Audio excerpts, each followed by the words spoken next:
तो आज से सूर्य पूजा का महापर्व छठ शुरू हो चुका है। तो ऐसे में हमारी इस खास पेशकश में क्या है आपके लिए खास, चलिए देखते हैं। आ गया सूर्य पूजा का महान पर्व छठ।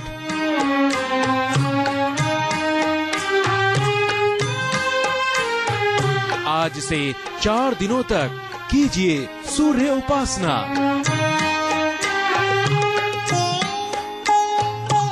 पूरी होगी हर मनोकामना। देखिए छठ पर पंडित सुरेश पांडे जी के साथ जय हो छठी मैया। छठ सूर्य पूजा का महापर्व माना जाता है। आज से 4 दिनों तक महिलाएं कठिन व्रत रखकर अपने परिवार की खुशहाली के लिए कामना करते हुए सूर्य उपासना करती हैं। तो चलिए सबसे पहले हम पंडित जी से जानते हैं छठ पर्व का महत्व क्या है। जी पंडित जी, क्या महत्व है, क्यों खास है?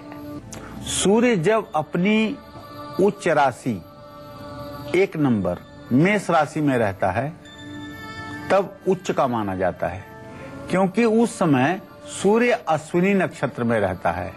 अश्विनी नक्षत्र केतु का नक्षत्र है। केतु मोक्ष देने वाला ग्रह है और सूर्य आत्मा कारक ग्रह है। आत्मा अगर मोक्ष प्राप्त करेगी तो ये उसकी उच्च अवस्था होगी। चलिए अब आपको एक बात मैंने बता दिया। अब दूसरी बात इसी जगह पे ज्योतिष की कि सूर्य जब चित्रा नक्षत्र में होता है तो नीच राशि में होता है।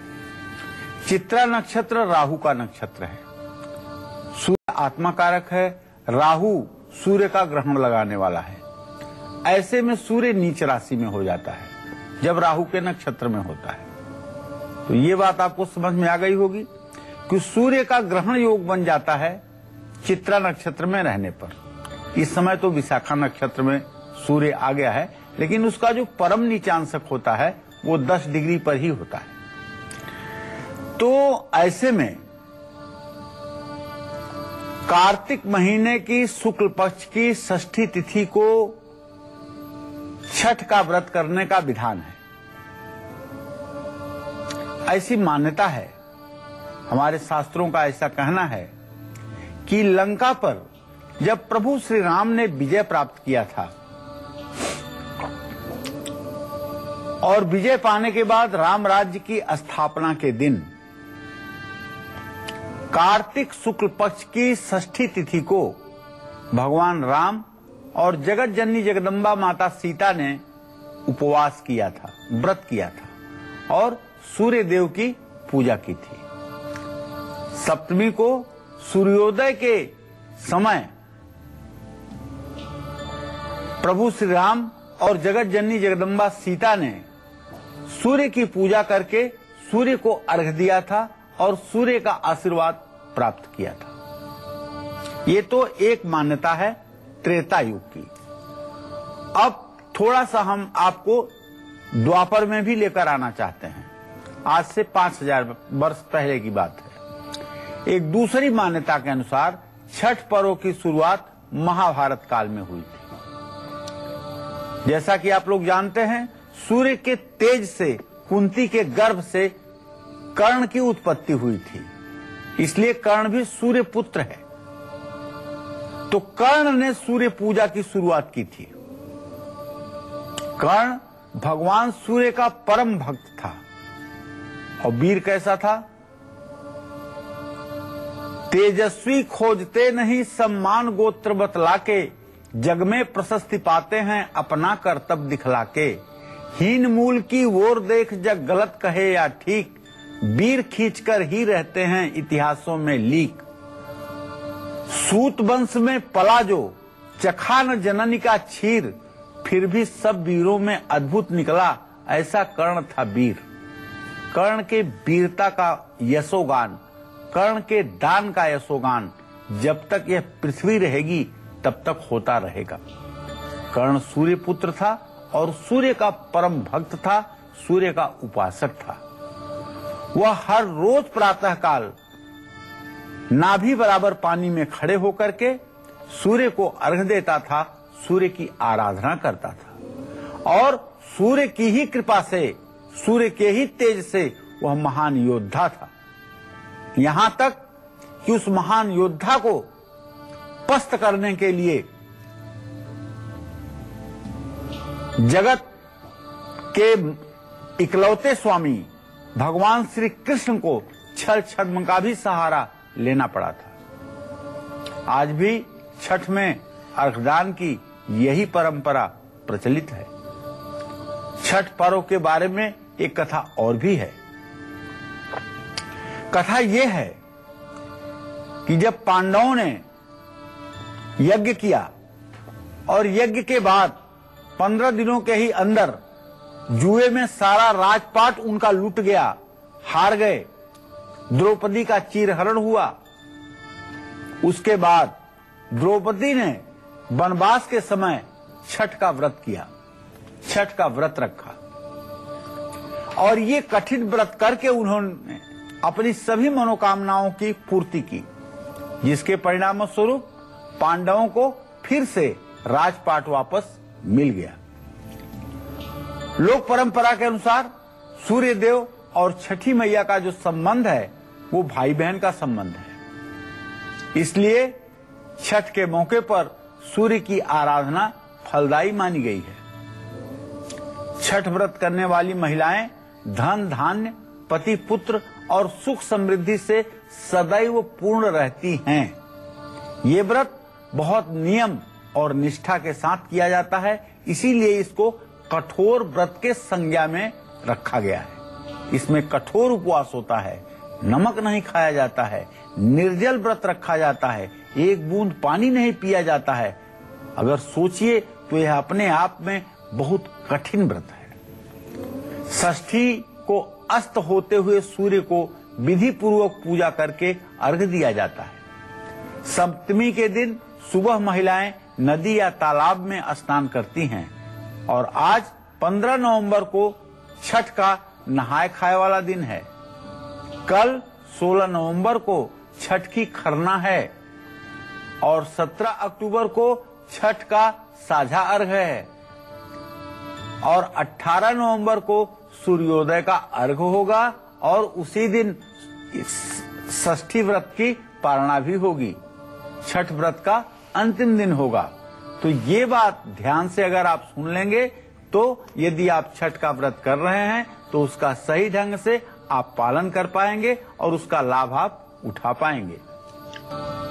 छठ पर्व में सूर्य उपासना का बहुत महत्व है। इसमें आपको कैसे करनी है सूर्य की पूजा, इसकी क्या विधि है, ये तो पंडित जी से हम जानेंगे ही।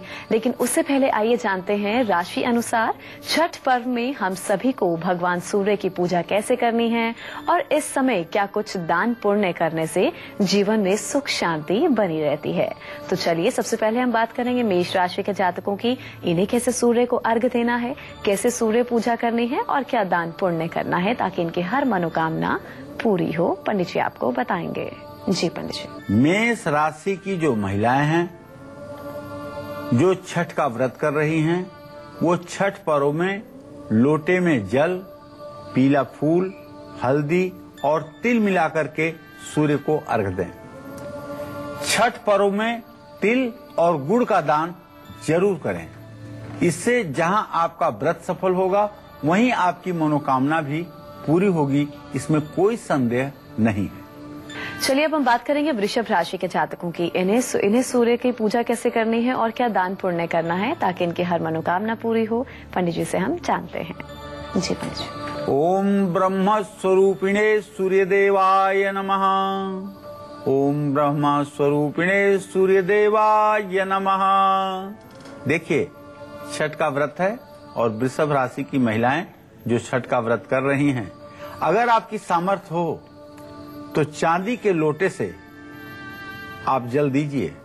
चांदी के लोटे में जल, सफेद चंदन, दूध, सफेद फूल और तिल मिलाकर के सूर्य को 3 बार में अर्घ्य दीजिए और अर्घ्य देते समय एक मंत्र बोलिए, ओम ब्रह्म स्वरूपिणे सूर्यदेवाय नमः। ओम ब्रह्म स्वरूपिणे सूर्यदेवाय नमः। ओम ब्रह्म स्वरूपिणे सूर्यदेवाय नमः। 3 बार अर्घ्य देने के बाद ऊनी कपड़ों का दान किसी जरूरतमंद मजबूर व्यक्ति को करिए। इससे आपका लोक परलोक दोनों सुधरेगा। आपको धर्म, अर्थ, काम, मोक्ष चारों पुरुषार्थ की सिद्धि मिलेगी। आपका जीवन निसंदेह सफल होगा और आपकी सूर्य पूजा साकार होगी। जय मां विंध्यवासिनी। वहीं अपनी हर मनोकामना की पूर्ति के लिए मिथुन राशि के जातकों को कैसे सूर्य की पूजा करनी चाहिए, कैसे अर्घ्य देना चाहिए और क्या दान पुण्य करना चाहिए, पंडित जी आपको बताएंगे। जी पंडित जी। ओम भू ओम भुवः ओम स्वः ओम महा ओम जनः ओम तपः ओम सत्यम ओम तत्सवितुर्वरेण्यं भर्गो देवस्य धीमहि धियो जो नः प्रचोदयात्। ओम आपो ज्योतिरसो अमृतम ब्रह्म भूर्भुवः स्वरोम। ये गायत्री के प्राणायाम करने का मंत्र है। जो मिथुन राशि की महिलाएं छठ का व्रत कर रही हैं और इस कठिन व्रत में सम्मिलित हैं, उनको चाहिए कि छठ पर्व में लोटे में जल ले लीजिए, दूर्वा ले लीजिए और फूल ले लीजिए। अगर मिले तो समी की पत्तियां ले लीजिए और सूर्य को 3 बार ओम ब्रह्म स्वरूपिणे सूर्य देवाय नमः कहते हुए सूर्य को 3 बार में अर्घ दीजिए। अर्घ देने के पश्चात जो गायत्री मंत्र मैंने आपको बताया है, इस गायत्री मंत्र का आप कम से कम 9 बार जरूर जप कीजिए और 9 बार जप करते हुए ब्रह्मा विष्णु महेश का भी ध्यान कीजिए। छठ पर्व में गाय को हरा चारा खिलाइए और तिल का दान करिए। मूंग के दाल की खिचड़ी बना करके अगर आप गरीबों में बांटेंगे तो निश्चित रूप से इससे आपका कर्ज समाप्त होगा।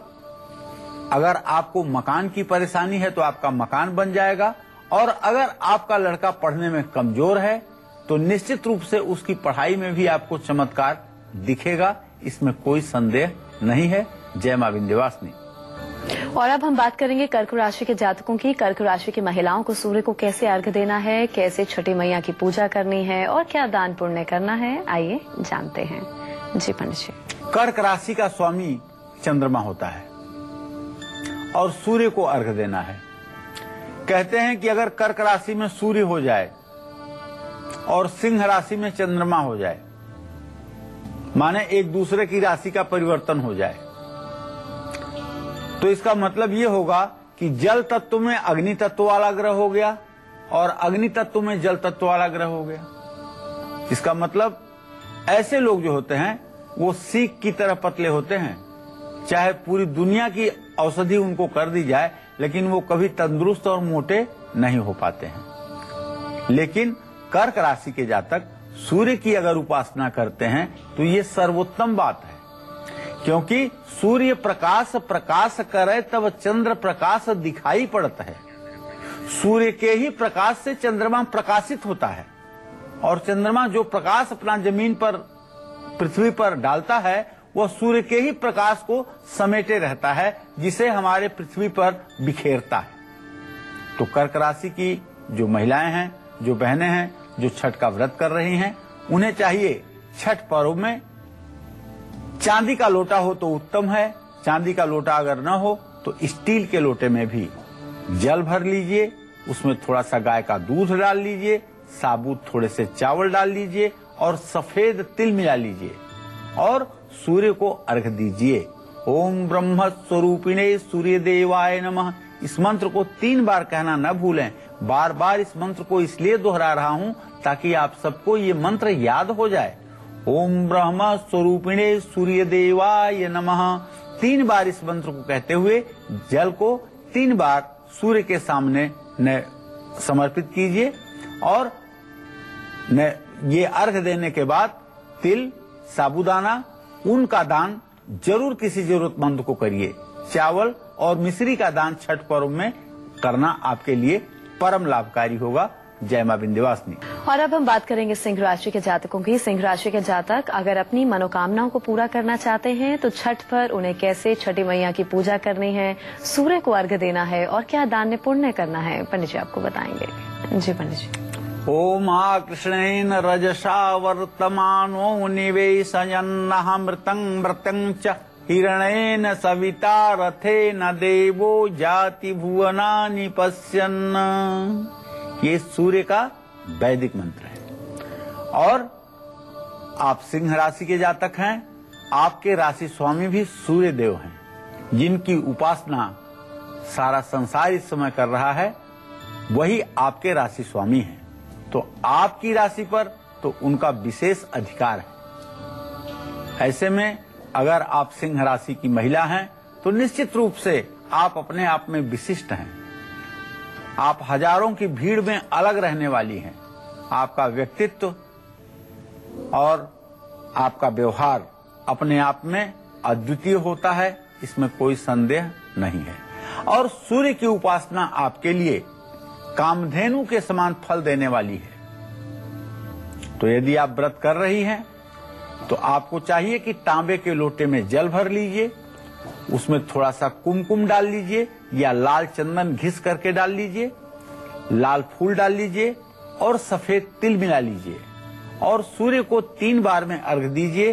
कहिए, ओम ब्रह्म स्वरूपिणे सूर्य देवाय नमः, ओम ब्रह्म स्वरूपिणे सूर्य देवाय नमः, ओम ब्रह्म स्वरूपिणे सूर्य देवाय नमः। छठ पर्व में तिल, गुड़, गेहूं और कंबल और हो सके तो सोना, ये दान अगर आप करेंगे, ये दान यदि आप करती हैं तो निश्चित रूप से आपकी जो भी मनोकामना होगी वो भगवान सूर्य नारायण की कृपा से अवश्य सफल होगी, इसमें कोई संदेह नहीं है। जय मां विंध्यवासिनी। वहीं अपनी हर मनोकामना की पूर्ति के लिए कन्या राशि के जातकों को सूर्य को कैसे अर्घ देना है, छठी मैया की कैसे पूजा आराधना करनी है और क्या दान पुण्य करना है, आइए जानते हैं। जी पंडित जी। देखिए, अब कन्या राशि के जातकों की बात है। कन्या राशि का स्वामी ग्रह बुध है। बुध ग्रहों में राजकुमार है और ठीक सिंह राशि के बाद कन्या राशि आता है। ग्रहों के राजा के बाद युवराज का स्थान आ जाता है। तो बुध ग्रहों में युवराज है, जो हर समय युवा रहता है। कन्या राशि की महिलाएं भी अपने आप में विशिष्ट होती हैं। इनको देख करके कोई इनके उम्र का पता नहीं लगा पाता है। और कन्या राशि की महिलाओं को बहुत जरूरी होता है कि ये व्रत और उपवास में अपना मन लगाएं, जिससे इनका स्वास्थ्य सदैव ठीक रहे। तो यदि आप छठ का व्रत कर रही हैं तो ये बड़े सौभाग्य का विषय है आपके लिए। छठ पर्व में आपको चाहिए कि पीतल के लोटे में या कांसे के लोटे में जल भर लीजिए, उसमें थोड़ा सा सफेद तिल डाल लीजिए, दुर्वा अंकुर डाल लीजिए और फूल डाल लीजिए और सूर्य को 3 बार में ओम ब्रह्म स्वरूपिणे सूर्य देवाय नमः कहते हुए अर्घ दीजिए। अर्घ समाप्ति के बाद बड़ों का आशीर्वाद लीजिए, गाय को हरा चारा खिलाइए, मूंग के दाल की खिचड़ी गरीबों में बंटवाइए और तिल, कंबल, उड़द की दाल का दान जरूरतमंद लोगों में करिए। इससे आपके भाग्य में 4 चांद लग जाएगा और आपकी पारिवारिक स्थिति अच्छी हो जाएगी, इसमें कोई संदेह नहीं है। जय मां विंध्यवासिनी।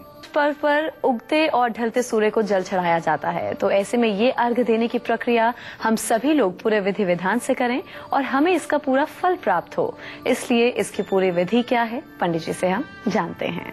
जी पंडित जी। ब्रह्मा मुरारिस त्रिपुरांतकारी भानु शशि भूमि सुतो बुधश्च गुरुश्च शुक्र शनि राहु केतवः सर्वे ग्रहा शांतिकरा भवन्तु। नवग्रहों में सर्वप्रथम ग्रह है सूर्य। ये ग्रहों के अधिपति भी माने जाते हैं, ग्रहों के राजा भी माने जाते हैं। सूर्य का जो प्रभाव होता है, शुक्रो शुक्रश्च तथा नेत्रम चंद्रमा मनसस्तथा आत्मा वै दिन कृते यत्रः। आत्मा ग्रह है सूर्य। सूर्य का प्रभाव मनुष्य की आंखों पर, आत्मा पर, सिर पर, दांतों पर, नाक पर, कान पर और ब्लड प्रेशर पर और मोटी और बड़ी हड्डियों पर, नाखूनों पर और हृदय पर पड़ता है। जब कुंडली में सूर्य कमजोर होता है तो स्वास्थ्य में इन्हीं जगहों पर कष्ट भी होता है और कष्ट बढ़ता है। जिन लोगों को संतान का सुख नहीं मिलता है वो भी सूर्य की आराधना करने से संतान सुख की प्राप्ति कर पाते हैं। कहते हैं कि जो लोग सूर्य ग्रह के कारण संतान प्राप्ति नहीं कर पाते हैं, वो लोग हरिवंश पुराण का श्रवण करके और सूर्य की पूजा करके संतान सुख का आनंद प्राप्त कर सकते हैं। छठ पूजा पर सूर्य का मंत्र ओम घृणी सूर्याय नमः का कम से कम 11 बार, अधिक से अधिक जितना कर सकते हैं इसका जप करना चाहिए। परिवार में यश और मान सम्मान आपका बढ़ेगा। छठ पूजा पर 2.5 किलो गुड़ लेना चाहिए और सूर्योदय के समय उसके टुकड़े करके सूर्य मंत्र का जप करते हुए उसे नदी में प्रवाहित करना चाहिए। छठ पूजा में महिलाएं आदित्य हृदय स्तोत्र, सूर्य स्तोत्र और सूर्य शिव प्रोक्त सूर्याष्टक का पाठ अगर करेंगी तो उनके परिवार में हमेशा सुख शांति बनी रहेगी। छठ पूजा में सूर्य गायत्री मंत्र का मन ही मन अगर महिलाएं जप करें तो आत्मशुद्धि, आत्मसम्मान में वृद्धि और मन की शांति प्राप्त होगी, इसमें कोई संदेह नहीं। और राशि अनुसार अब हम आगे बढ़ेंगे। चर्चा कर रहे थे, अब हम पहुंच गए हैं तुला राशि पर। तुला राशि के जातकों के बारे में पंडित जी आपको बताएंगे कि इन्हें सूर्य को कैसे अर्घ्य देना है और क्या दान पुण्य करना है जिससे इनकी हर मनोकामना पूरी हो। जी पंडित जी।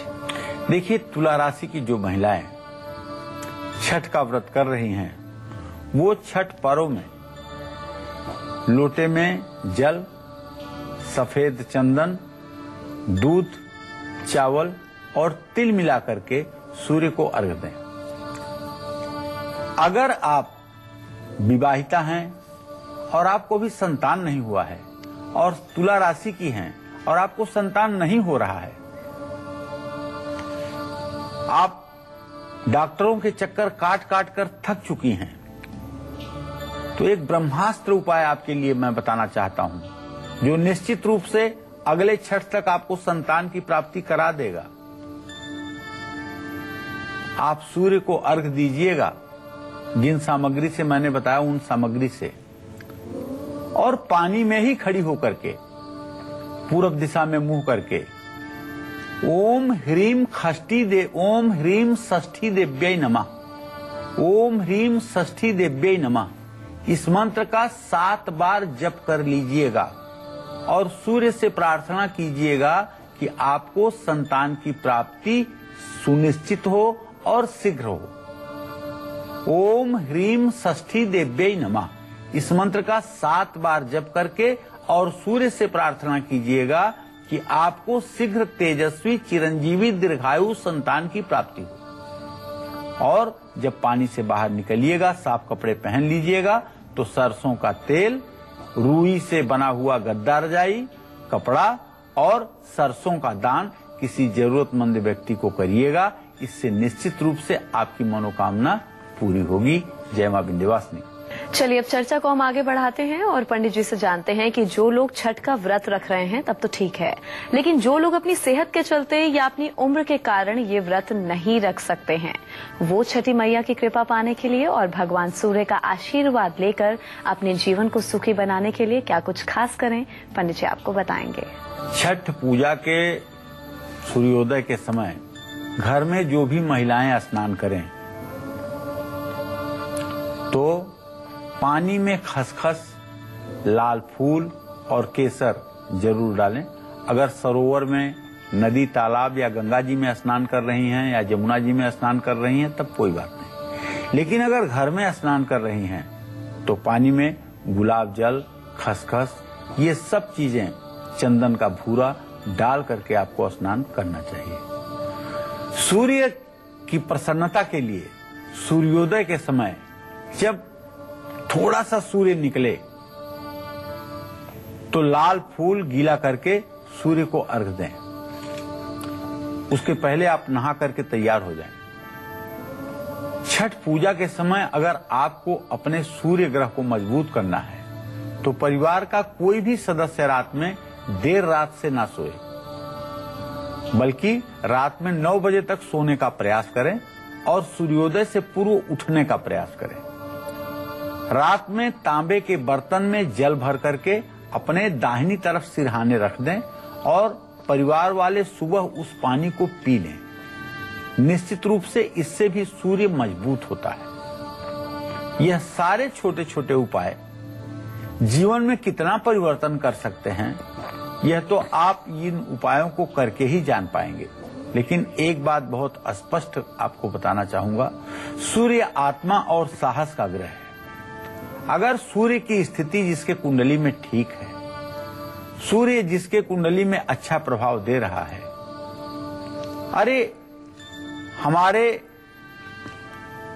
मनीषियों ने, ऋषियों ने, महर्षियों ने यहां तक कहा है यदि आपके हाथ में भाग्य रेखा न हो तो कोई बात नहीं, अगर आपके हाथ में सूर्य रेखा है तो आप धरती का सारा सुख भोग सकते हैं। लेकिन अगर आपके हाथ में भाग्य रेखा बहुत प्रचंड हो और सूर्य रेखा न हो तो ये भाग्य रेखा भी बांझ की तरह है, इसका कोई फल आपको नहीं मिलेगा।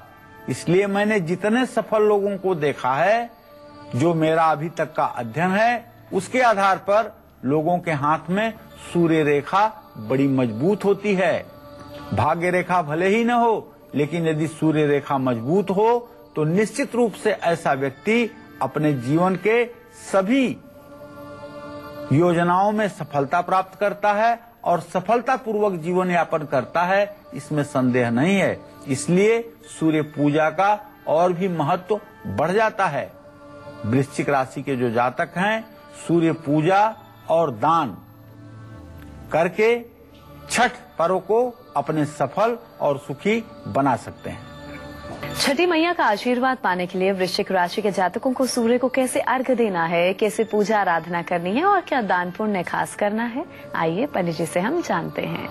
जी पंडित जी। वृश्चिक राशि के जो जातक हैं या जो महिलाएं हैं, उनका राशि स्वामी मंगल है। मंगल भी साहस और पराक्रम का एक ग्रह है। बताना चाहूंगा कि वृश्चिक राशि की जो महिलाएं हैं और छठ का व्रत कर रही हैं, उन्हें तांबे के लोटे का इस्तेमाल करना चाहिए। छठ पर्व में तांबे के लोटे में जल भर करके, कुमकुम डाल करके, लाल फूल डाल करके और सफेद तिल मिला करके सूर्य को अर्घ्य देना चाहिए। गरीबों को खिचड़ी खिलानी चाहिए, गुड़ और कंबल का दान करना चाहिए। यथासंभव अगर ऐसा काम किया जाए तो निसंदेह सफलता मिलेगी, इसमें कोई दो राय नहीं है। जय मां विंध्यवासिनी। चलिए हम चर्चा को आगे बढ़ाते हैं और पंडित जी से जानते हैं कि छठ पर्व के खास मौके पर हम और क्या खास कर सकते हैं जिससे जीवन में आने वाली सभी परेशानियां दूर हो सकें। जी पंडित जी। देखिए, छठ पूजा के समय परिवार का कोई भी सदस्य गाय को अपने हाथ में गेहूं भर करके दोपहर के समय खिलाए। छठ पूजा के समय किसी गरीब व्यक्ति को गुड़ से बनी हुई खीर जो व्यक्ति खिलाता है, उसकी सारी मनोकामना पूरी होती है और सूर्य ग्रह मजबूत होता है। छठ पूजा करने वाली महिलाएं गले में सोने की चैन जरूर पहने। अगर सोने की चैन आपके पास नहीं है तो आपको एक लाल धागा अपने गले में जरूर डालना चाहिए। इस समय तेल, बादाम, तिल, कंबल और नारियल का दान किसी धर्म स्थान में जरूर करना चाहिए। और पूजा करते समय चने की दाल एक मुट्ठी नदी में जरूर फेंकनी चाहिए। इससे निश्चित रूप से सब प्रकार की ऋण, रोग और दरिद्रता की स्थिति समाप्त होती है। जय मां विंध्यवासिनी। वहीं अपनी हर मनोकामना की पूर्ति के लिए और छठी मैया का आशीर्वाद पाने के लिए, छठी मैया को प्रसन्न करने के लिए धनु राशि के जातक कैसे सूर्य को अर्घ्य दें और क्या दान पुण्य खास करें, पंडित जी आपको बताएंगे। जीवो जीवित सुखदः, जीवन और सुख का कारक ग्रह है बृहस्पति। और बृहस्पति की दो राशियां हैं, धनु और मीन। अब हम चर्चा कर रहे हैं धनु राशि की। बृहस्पति की पहली राशि जो है वो धनु राशि है। धनु राशि की जो महिलाएं छठ का व्रत कर रही हैं, उन्हें चाहिए कि पीतल के लोटे में जल भर करके हल्दी, केसर घिसा हुआ, पीला फूल और सफेद तिल मिला करके सूर्य को ओम ब्रह्म स्वरूपिणे सूर्य देवाय नमः, ओम ब्रह्म स्वरूपिणे सूर्य देवाय नमः, ओम ब्रह्म स्वरूपिणे सूर्य देवाय नमः कहते हुए 3 बार में ठीक सूर्योदय के समय अर्घ देना चाहिए। तिल और चने की दाल का दान करना भी आपके लिए लाभकारी होगा। जय मां विंध्यवासिनी। चलिए पंडित जी से हम जल्दी से जानते हैं कि छठ पर्व के खास मौके पर मकर राशि के जातकों को छठ मैया को प्रसन्न करने के लिए, अपनी हर मनोकामना की पूर्ति के लिए कैसे सूर्य उपासना करनी है, कैसे अर्घ्य देना है और क्या कुछ खास दान पुण्य करना है जो कि उनके लिए फायदेमंद साबित हो। जी पंडित जी। नीलांजन समाभासम रविपुत्रम यमाग्रजम छाया मारतंड संभूतम तम नमामि शनैश्चरम। मकर राशि का स्वामी शनि है। शनि सूर्य के पुत्र हैं। कितना बढ़िया संबंध है। शनि देव सूर्य के पुत्र हैं और शनि देव की राशि है मकर राशि। तो मकर राशि की महिलाओं का तो छठ का व्रत करना बनता है। जो मकर राशि की महिलाएं हैं और छठ का व्रत कर रही हैं, वो बड़ी सौभाग्यशाली है। छठ पर्व में स्टील के लोटे में जल लेकर के और उसमें काले तिल मिला करके सूर्य को अर्घ्य दीजिएगा और ओम ब्रह्म स्वरूपिणे सूर्य देवाय नमः इस मंत्र को 3 बार कहना मत भूलिएगा। अर्घ्य देने के बाद तेल, तिल और किताबों का दान जरूरतमंद लोगों में कीजिएगा। इन सारी चीजों का लाभ आपको मिलेगा। जय मां विंध्यवासिनी। चलिए अब हम आगे बढ़ेंगे और बात करेंगे कुंभ राशि वालों की अपनी हर मनोकामना की पूर्ति के लिए और छठी मैया को प्रसन्न करने के लिए इन्हें सूर्य को कैसे अर्घ्य देना है और क्या दान पुण्य करना है, आइए जानते हैं। जी पंडित जी। कुंभ राशि का भी स्वामी शनिदेव हैं और शनिदेव जैसा कि आप जानते हैं भगवान सूर्य के पुत्र हैं। कुंभ राशि की जो महिलाएं छठ का व्रत कर रही हैं, जो छठ पर्व में सम्मिलित हो रही हैं, उन सबको चाहिए कि स्टील के लोटे में जल लेकर के काली उड़द, सरसों का तेल मिला करके, नीले फूल मिल जाए तो उसे डाल करके सूर्य को 3 बार में अर्घ्य देना चाहिए और कहना चाहिए ओम ब्रह्म स्वरूपिणे सूर्य देवाय नमः, ओम ब्रह्म स्वरूपिणे सूर्य देवाय नमः। और अर्घ्य देने के बाद अपने बुजुर्गों का आशीर्वाद लेना चाहिए। पिता अगर हों तो सबसे पहले उनका आशीर्वाद लेना चाहिए या घर में ससुर हों तो उनका आशीर्वाद लेना चाहिए। तिल, साबुन, कपड़ा, कंघी और अन्न का दान करना चाहिए। इससे सारी मनोकामना पूरी होगी। जय मां विंध्यवासिनी। वहीं अगर मीन राशि के जातक भी चाहते हैं कि इनकी हर मनोकामना पूरी हो और छठी मैया इनसे प्रसन्न हो और अपना आशीर्वाद दें, तो इसके लिए इन्हें कैसे सूर्य की पूजा करनी है, कैसे अर्घ्य देना है और क्या खास दान पुण्य करना है, आइए जानते हैं। जी पंडित जी। देखिए, मीन राशि के जातकों को बताना चाहूंगा कि आपका राशि स्वामी बृहस्पति है। आप अगर छठ का व्रत कर रही हैं तो एक पीतल के बड़े लोटे में जल लेकर के उसमें हल्दी, केसर, सफेद तिल, पीले फूल मिला करके आपको अर्घ्य देना चाहिए। और जो मंत्र मैंने बताया आपको ओम ब्रह्म स्वरूपिणे सूर्य देवाय नमः, इसका जप भी करना चाहिए। तिल, साबूदाना और कंबल का दान आपको करना चाहिए। इससे निश्चित रूप से आपको लाभ मिलेगा। जय मां विंध्यवासिनी।